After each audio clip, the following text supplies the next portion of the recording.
দর্শক, যেমনটি জানাচ্ছিলাম, হাম এবং ডেঙ্গুর প্রকোপে চট্টগ্রামের বাসিন্দারা দিশেহারা। এ নিয়ে আমরা আরো খবর জানবো। চট্টগ্রাম থেকে যুক্ত হবেন সহকর্মী নয়ন বড়ুয়া।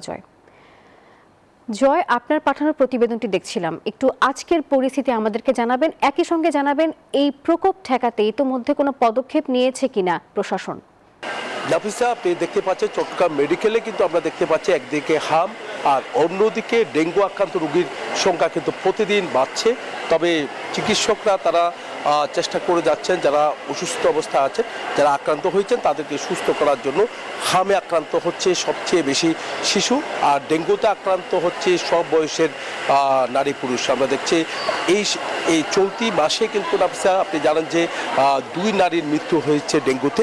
তবে হামে এর মধ্যে কোনো মৃত্যু হয়নি। এর আগে 12 জনের মৃত্যু হয়েছে বলে আমরা জানতে পেরেছি। তবে সিভিল সার্জন যেমনটা জানিয়েছেন, এমনকি স্বাস্থ্য অধিদপ্তরের পরিচালক যেমনটা জানিয়েছেন, তাদের যে হাসপাতালগুলো প্রস্তুত রাখা থেকে শুরু করে সচেতনতামূলক যে কার্যক্রম সেটি কিন্তু তারা চালিয়ে যাচ্ছে। সিটি কর্পোরেশন তারাও মাইকিং করে মানুষকে সচেতন করছে। একই সাথে মশক নিধন কার্যক্রম তারা জোরদার করেছেন। বিভিন্ন জায়গায় মশক নিধন কার্যক্রম কিন্তু চালাচ্ছে। কিন্তু এডিস মশা লার্ভা কিন্তু আপনি জানেন যে একেবারে স্বচ্ছ পানিতে কিন্তু তাদের বংশবিস্তার আর পরে এমনকি ছড়িয়ে পড়েছে বিভিন্ন জায়গায়।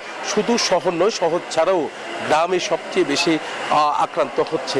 তো ডেঙ্গুতে আক্রান্ত সবচেয়ে বেশি আমরা দেখতে পাচ্ছি চট্টগ্রামে মিরসরাই, সীতাকুণ্ড, এমনকি চকরিয়া, কক্সবাজার ওইদিকে সবচেয়ে বেশি আছে। এমনকি রাঙামাটি থেকে যে এখানে ভর্তি হয়েছিল গতকাল, তো একজনের মৃত্যু হয়েছে বলে আমরা জানতে পেরেছি। তো শহর কেন্দ্রিক যে মশকনিধন কার্যক্রম জোরদার করার জন্য 8টি ওয়ার্ডকে কিন্তু ঝুঁকিপূর্ণ হিসাবে ঘোষণা করা হয়েছে স্বাস্থ্য অধিদপ্তরের পক্ষ থেকে। তো সেই জায়গাগুলো মশকনিধন কার্যক্রম সবচেয়ে বেশি তারা চালাচ্ছে বলে আমাদেরকে জানিয়েছেন। তো হাসপাতালে আমরা দেখছি একদিকে হামে আক্রান্ত রোগীর সংখ্যা বাড়ায়, একই সাথে ডেঙ্গু আক্রান্ত রোগীর সংখ্যা বাড়ায়। এখানে চিকিৎসক যারা আছেন তারা চেষ্টা করছেন যে দ্রুত তাদের সুস্থ করে বাড়ি ফেরানোর জন্য। এমনকি অনেকজন সুস্থ হয়ে বাড়ি ফিরেছে। তবে মানুষের সচেতনতা দরকার বলে মনে করছেন। এই ছিল আমার এখানকার সর্বশেষ। ফিরে যাচ্ছে স্টুডিওতে নাফিসার কাছে। জয়, ধন্যবাদ আপনাকে।